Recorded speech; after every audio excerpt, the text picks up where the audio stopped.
So yeah, I kind of threw up a little casting. So you were able to think of people that could fit those roles of the original characters, which, like I said, will be super hard to do because those characters are really iconic. Yeah. By those specific actors and actresses. I think with the people I picked, I think they can bring uniqueness to them for that character. Cool. So it wouldn't be exactly Xander to Xander. Right. It'll be Xander, but he'll have a little different attitude. Okay. Know? Yeah. So I only did the four: Buffy, Willow, Xander, Giles. Gotcha. And I also changed it up Ooh. too, and the fact that so Buffy. Is Giles a pretty British Okay, lady? let me change this. Let's go with Giles first then, since you mentioned pretty British lady, because that's what I did. No way, really? That's fine. Haley Atwell, who plays Agent Carter. I don't know if you ever watched Agent Carter. No, but I know who you're talking about. Yeah, she was Captain America's girlfriend. Yeah. I think she'd be perfect. She's done TV. I think she'd be perfect as Giles. Yeah. You know, Giles is his last name exactly, so it could be like something Giles. Yeah, but it's so weird because you associate Giles with as a male name. As a male, you know? But Giles was the last name, not a first name. But go ahead. So yeah, I changed that. Nice. Okay. For Xander, I picked Caleb McLaughlin from Stranger Things. I still haven't watched any of that. For Bryce, he's the black kid in the show. Okay, let's can we clarify that as if I need it for Bryce and he's the black kid? I think that was a callback to when he mentioned what's his face from Walking Dead. I was like, I don't even know who that is, and you're like, Asian guy, and I was like, oh, I get it now. But before I could respond, oh, I know who you're talking about now. You started sending pictures and shit. But yeah, I think that was a reference to that. All right. That was not saying Bryce is not racist, you guys. Trust me. Yeah. Stop saying it in the chat. Nobody's in the chat. Don't worry. Nobody's in the chat. But if you want to look, Bryce, it's right there on the big screen. Okay. So I think he'd be good as Xander. Okay. I like him in Stranger Things. I think he's, especially in the second season. I think he'd be perfect. He is, I guess, kind of young, but I think he can still pass as a high schooler. I think he'd do good. Okay. Willow, I'm dipping into Netflix here. Oh shit. Okay.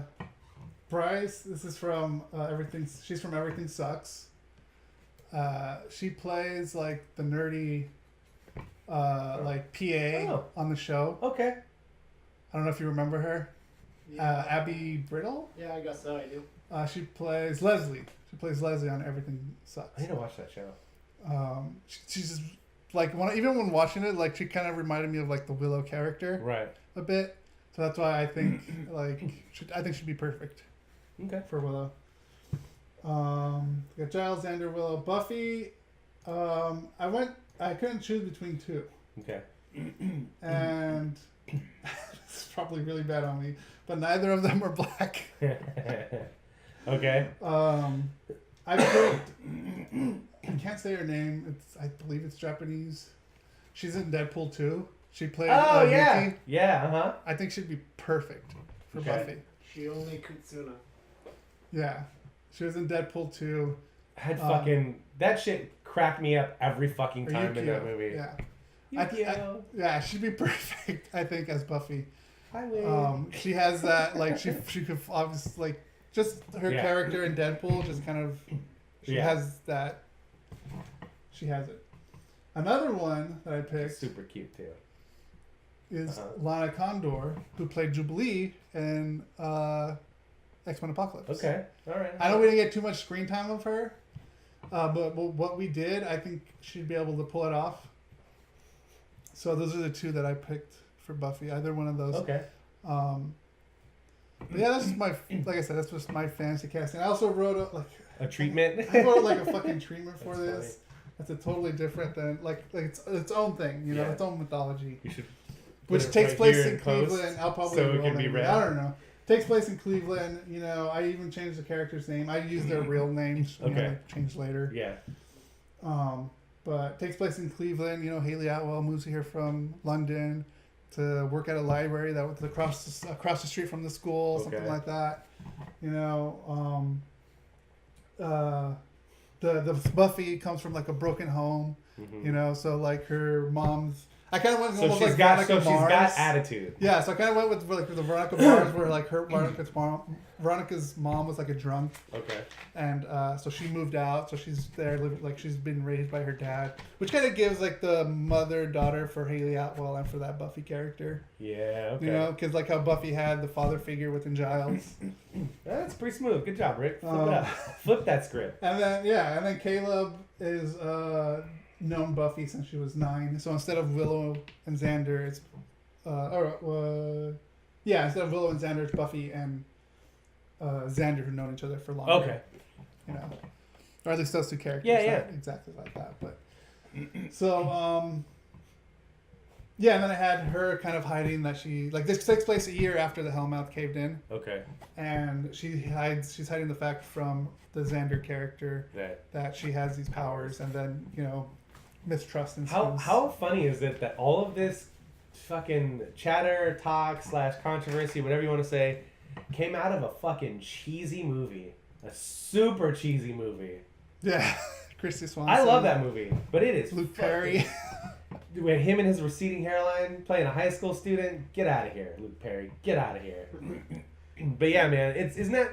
I think that's another thing that I think is fucking rad. Like, I know we harp on no original ideas left or whatever, like, and things like that, but like, they really did take the formula from that movie, flip it all the way around, and made it something completely different than the movie. Yeah. I really enjoy the movie. I enjoy episodes here and there of the TV show. I say the same thing. You said you've only watched the first season? I've watched the first episode in full, and I've watched like the first half of the first season, like in chronological order. Oh, okay. And then just kind of bits and pieces here and there. But I'll say the thing about Joss Whedon that my wife used to say about the characters in Clerks. Like, she's not a huge fan of Clerks because she feels like they're all written the same way. They all sound like the same voice. They don't sound any different from each other. Their way they speak, the delivery, like all that stuff.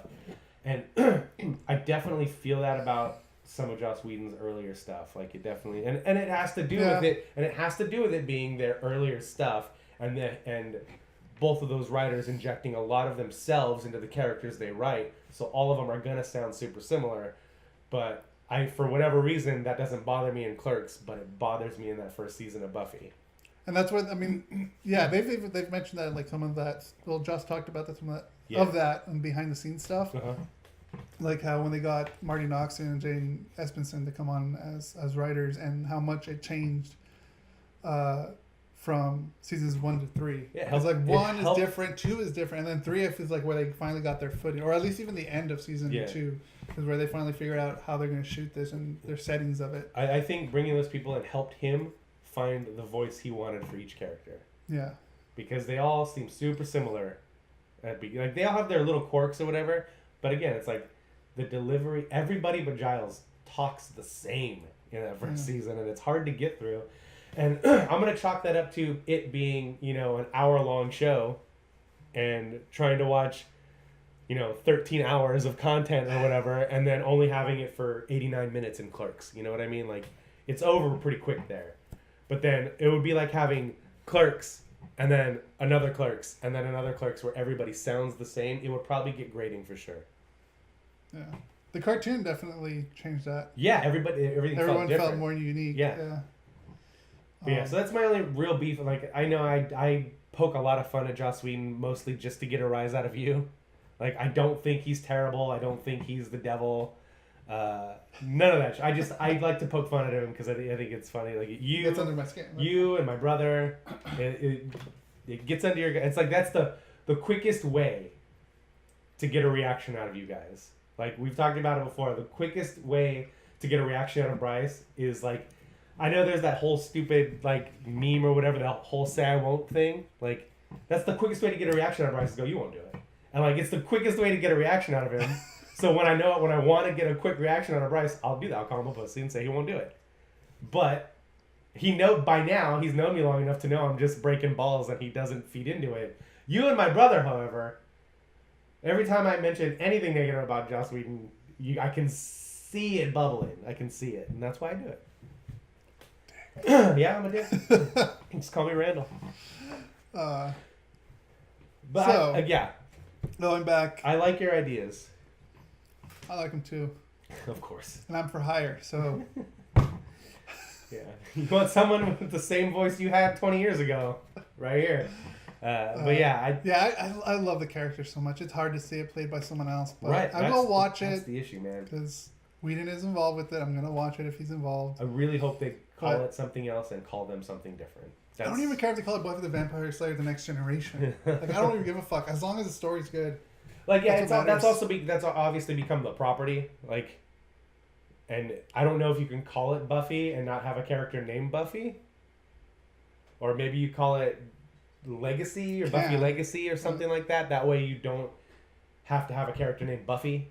But we'll see when we get more news. It's we'll see. Buffy though is kind of like the trademark of it though. I mean, Yeah, exactly. Buffy, That's what I have said. to have- When you were gone, I said they should just shorten it and call it like the Slayer or something. Like just get Buffy out of the title completely. Like if you wanted to use that now to get the press because you need that to get that hype coming out of Comic-Con, then that's fine, but call it something different right down the road. But I feel like they should have done it right out. Like, hey, we're going to extend the Buffy the Vampire Slayer universe with different characters, different cities, different world, different story, different mythos. The thing that has, I guess both of us, the most, not dead set, but convinced that it's going to be a Buffy thing is because we're going to expand on the Buffy mythology. And they kept saying Buffy, Buffy, Buffy. And I get it if that's marketing, that's fine. We'll see when more news comes out. Like Yeah. Bryce said. Going back to Bryce, we'll see when more news comes out.